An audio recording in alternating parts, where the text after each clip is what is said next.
ಇನ್ನೊಂದು ವಿಷಯ ಇದ್ರ ಮೂಲಕ ನಾವು ಹೇಳ್ತಾ ಇರೋದು, ನಾನು ಫಸ್ಟ್ ಟೈಮ್ ಆಕ್ಚುಲಿ ಇಂಥ ದೊಡ್ಡ ಪ್ರೆಸ್ ಮೀಟ್ ಅಲ್ಲಿ ಕೂರ್ತಾ ಇರೋದು actually. Thank you so much Prakash sir, ಇಂಥ ಒಳ್ಳೆ ಆಪರ್ಚುನಿಟಿಗೆ, ಆಮೇಲೆ ನಮ್ಮ ಮೇಲೆ ನಂಬಿಕೆ ಇಟ್ಟಿದ್ದಕ್ಕೆ, ನಾವೇನೋ ಮಾಡ್ತೀವಿ. ಆಕ್ಚುಲಿ ಹೇಳಬೇಕು ಅಂದ್ರೆ ವೈಲ್ಡ್ ಕಾರ್ಡ್ ಬರೋಕು ಪ್ರಕಾಶ್ ಸರ್ ಒಂದು ಸ್ಮಾಲ್ ಡೌಟ್ ಇತ್ತು ನನ್ನ ಮೇಲೆ, ಏನ್ ಮಾಡ್ತಾನೆ ಏನ್ ಬಿಡ್ತಾನೆ ಅಂತ. ನಾನು ಹೇಳಿದ್ದೆ, ಸರ್ ಇಲ್ಲ ಸರ್, ನೀವು ಅನ್ಕೊಂಡಷ್ಟು ಒಳ್ಳೇನಲ್ಲ ಸರ್, ನಾನು ಕೆಟ್ಟವನೇ ಅಂತ. ಅದನ್ನ ಒಳಗೋಗಿ ನಾನು ಪ್ರೂವ್ ಮಾಡ್ಕೊಂಡೆ. And thank you so much for this opportunity sir.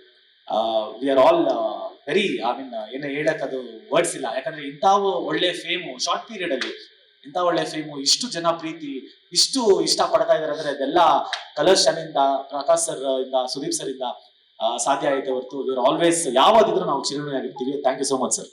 And ನಂದು ಹೇಳಬೇಕು, ಒಂದಷ್ಟು ಸಿನಿಮಾಗಳು ಮಾಡಿದ್ರು, ಒಂದು ದೊಡ್ಡ ಸೀರಿಯಲ್ ಮಾಡಿದ್ರು, ನನಗೆ ಇಷ್ಟು ನನಗೆ ಸಿಕ್ಕಿರಲಿಲ್ಲ. And thank you so much sir, ಅವತ್ತಿನ ದಿನ ನನ್ನ ಟ್ರಸ್ಟ್ ಮಾಡಿ ಇದು ಹೇಳ್ತಾರೆ ಆಪರ್ಚುನಿಟಿ ಕೊಟ್ಟಾಗ, ಆ್ಯಂಡ್ ಒಂದು ಬಟರ್ ಕ್ರೀಮ್ ಹಾಕೋದಕ್ಕೆ ಅಂತ. ನೋ ಸರ್, ಈ ವೇದಿಕೆ ನನಗೆ ತುಂಬ ಕೊಟ್ಟಿದೆ. ಅದು ಗೇಟಿಂದ ಆಚೆ ದಾಟಿದ ಮೇಲೆ ನನಗೂ ಗೊತ್ತಾಗಿದ್ದು. ಏನಕ್ಕೆ ನನಗೆ ಕಪ್ಪೋಗಿದ್ದು ಖುಷಿ, ಬೇಜಾರು ನನಗೆ ಮರ್ತೋಯ್ತು ಅಂತಂದ್ರೆ, ಆಚೆ ಜನ ನೋಡಿದ್ಮೇಲೆ ನಂಗೆ ಮರ್ತೋಯ್ತು. ನಂಗೆ ಏನು ಸಿಗ್ಬೇಕಾಗಿದ್ದು ಅದು ನಿಮ್ಗೆ ಸಿಗ್ತಲ್ಲ ಸಾಕು, ಇಲ್ಲಿಂದ ನಂಗೆ ಬೆಟರ್ ಆಪರ್ಚುನಿಟೀಸ್ಗಳು ಓಪನ್ ಆಗುತ್ತೆ ಅಂತ. And thank you for this wonderful opportunity. And ನೀವು ಹೇಳಿದ್ದನ್ನು ನಾನು ಕಂಪ್ಲೀಟ್ ಮಾಡಿದ್ದೀನಿ ಅಂತ ಅನ್ಕೊತೀನಿ.